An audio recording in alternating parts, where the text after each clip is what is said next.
வணக்கம் தமிழ் உறவுகளே. இப்போ பார்த்தீங்கன்னாக்கா நம்ம அண்ணன் ஒருத்தர் இருக்கார். அவர் வந்துட்டு எப்படின்னாக்கா பாஜகவுடைய தீவிர வந்துட்டு விசுவாசி.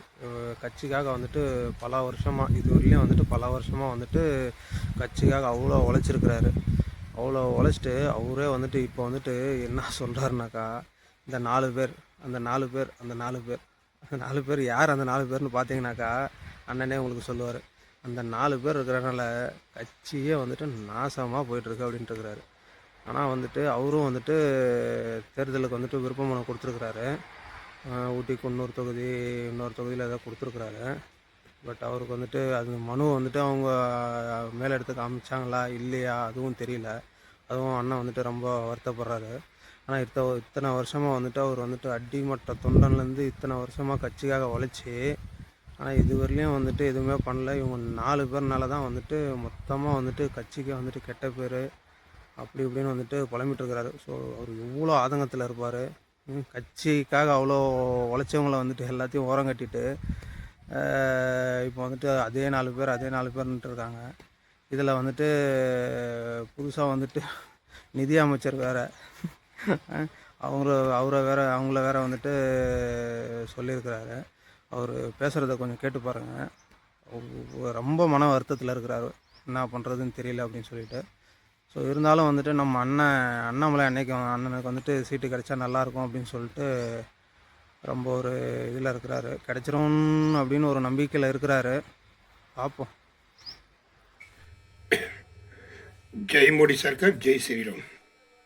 மனசே நோகுது. தப்பு பண்ணிட்டியா வானதி? பிஜேபி மேலே அவ்வளோ நம்பிக்கை இல்லைன்னா நீங்கள் பிஜேபி கட்சி விட்டு வேறு ஏதாவது ஒரு கட்சிக்கு போயிடலாம். எதுக்காக இந்த பிஜேபியிலேருந்து இங்கே இருக்கிற நிர்வாகிகளை தொண்டர்களெல்லாம் ஏமாற்றி இப்படி ஒரு பொழப்பழைக்கிறீங்க? நான் கூட மதுரை இந்த கோவை தெற்கு தொகுதி சரி இந்த அம்மா வேண்டாங்குதே வடக்கு தொகுதி கொடுக்குறாங்களே என்னடா விஷயம்னு பார்த்தா செந்தில் பாலாஜியோட ஒரு அக்ரிமெண்ட்டு போய் எடப்பாடிகிட்ட நின்று எனக்கு வடக்கு தொகுதி கொடுங்கன்னு வாங்கிட்டீங்க. ஏன்னா செந்தில் பாலாஜி நிற்கிறார் தெற்கு தொகுதியில். இப்போ தானே புரியுது உங்கள் வேஷமெல்லாம், இப்போ தானே தெரியுது. அதிமுகவுக்கு ஒரு குத்து, திமுகவுக்கு ஒரு குத்து. பயங்கரமான அரசியல்வாதி அப்பா இந்த வானதி. அப்பா பாப்பா என்ன அரசியல்வாதி! அப்போ தொண்டர்களெல்லாம் ரொம்ப கேனைனுங்க. நீங்கள் மட்டும் அதிபயங்கர அரசியல்வாதி. நீ எல்லாம் ஜெயிச்சு என்ன பண்ணமா போகிற? ஏடிஎம்கே ஜெயித்தாலும் நீ உனக்கு கான்ட்ராக்ட் வந்துடும், டிஎம்கே ஜெயித்தாலும் கான்ட்ராக்ட் வந்துடும். இப்படி ஒரு பொழப்பு தேவையான்னு கேட்குறேன். அவரை விடுங்க. நயினா நாகேந்திரன் நேற்று உங்களை என்டிஏ கூட்டணி தலைவர் எடப்பாடியை பிரச்சாரம் பண்ணும்போது சாத்தூர் தொகுதியில் தாமரைக்கு ஓட்டு போடுன்னு சொன்னாரே தவிர நயினார் நாகேந்திரன் நிற்கிறார் அவருக்கு ஓட்டு போடுன்னு சொல்லலை. உங்கள் பேரவே அவாய்டு பண்ணிட்டார் பார்த்தியா? என்ன கொடுமையா! நீங்களும் எப்படி இவங்களோடலாம் கூட்டணி வச்சு, எப்படி இவங்களோட லிங்க் வச்சு, எப்படி இந்த அண்ணாமலை மட்டும் அப்படியே தனியாக கழட்டி விட்றீங்க? அப்பா எல்முருகன் அவர்கள் 2019 என் மேலே கேஸ் போட்டாள். யார் தலைவராக இருக்கும்போது இங்கே இருந்த நீலகிரியில் இருந்த 2 நிர்வாகிகள் அனுப்பி கேஸை போட்டாரியா? அந்த நிர்வாகி பெரிய என்னமோ ஒரு 1000 பலம் கொண்ட யானை மாதிரி வந்து நிர்வாகி கேஸை போட்டாங்க. பாதிகளா! எல்முருகன் ஒரு தொண்டை மேலேயே கேஸ் போடுற அளவு நீ என்னத்தை நீ அந்த அவனாசி தொகுதியில் நின்று என்ன பண்ண போகிற? ஒரு 1000 ஓட்டு வாங்குவேன், இல்லை ஒரு 2000 ஓட்டு, இல்லைன்னா ஒரு 10,000 ஓட்டு வச்சு தோற்றுருவேன். ஏன்னா உன் முகத்துக்கும் வெற்றிங்கிறதுக்கும் சம்மந்தமே இல்லை. உனக்கு நீ தமிழ்நாட்டில் இருக்கிற அத்தனை கூட்டணி கட்சியும் உனக்கு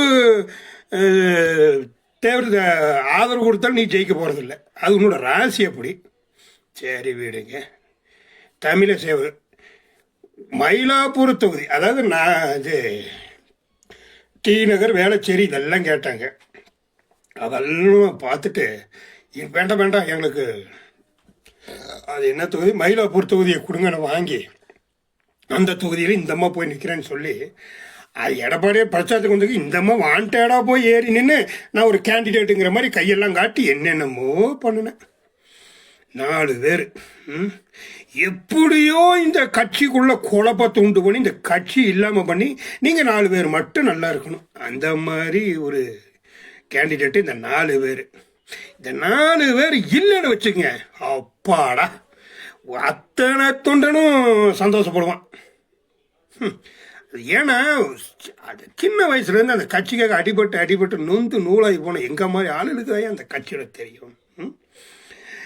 இன்றைக்கி அண்ணாமலையை வர சொல்கிறாங்க, இன்றைக்கி அவருக்கு ஒரு சீட்டு கொடுக்க போகிறாங்க. அது எந்த சீட்டுன்னு தெரியல அப்படிங்கிறாங்க. நடக்கட்டும், ஏன்னா அண்ணாமலைக்கு கண்டிப்பாக நடக்கணும். இதில் மக்களையே சந்திக்காத ஒரு தலைவர் யார்? இந்த நிர்மலா சீதாராமன் மக்களவே சந்திக்கல. ஆனால் அதுக்கு ஒரு மத்திய மினிஸ்டர் கொடுத்து அதுக்கெல்லாம் வச்சுருக்குறாங்க. அந்த அம்மா மாதிரி சும்மா, அதாவது சும்மா கொண்டு போய் வச்சா அப்படி தானே பிரச்சனை பண்ணுவாங்க. அந்த அம்மா வேற பெரிய ஏமா தமிழ்நாடு பிரச்சாரத்துக்கு வந்துடாதம்மா, இருக்கிற 10 ஓட்டு இல்லாமல் போயிடும். தயவுசெய்து உனக்கு சொல்கிறேன். இதெல்லாம் தெரிஞ்சு அப்புறம் இந்த தேர்தல் விருப்ப மனு நானும் கொடுத்துருக்குறேன் நீலகிரிக்கு.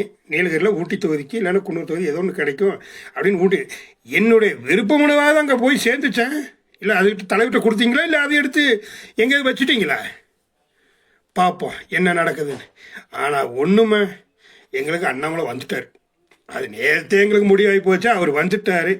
இனி புலி பாய்ச்சலில் பாய போகிறோம். எப்படி புலி பாய்ச்சலில் என்டிஏ கூட்டணியில் தாமரை 27 தொகுதியில் எப்படி வின் பண்ணுதுன்னு மட்டும் பாருங்க. பார்க்கத்தானே போறீங்க. ஜெய் மோடி சர்க்கார், ஜெய் அமித் சர்தார் பாய். இதுக்கப்புறம் தானே பார்க்க போகிறீங்க. அண்ணன் வந்துட்டார். புலி பாயும் பாருங்கள் இதுக்கு மேலே. அந்த மாதிரி வந்திருக்கிறாரு. 27 தொகுதியில் வந்துட்டு எப்படி அடிக்க போகிறோன்னு சொல்லிட்டு பார்க்க தானே போகிறீங்க அப்படின்றார் அண்ணன். வாழ்த்துக்கள்ண்ணே, சந்தோஷந்தான், சூப்பர்ண்ணே.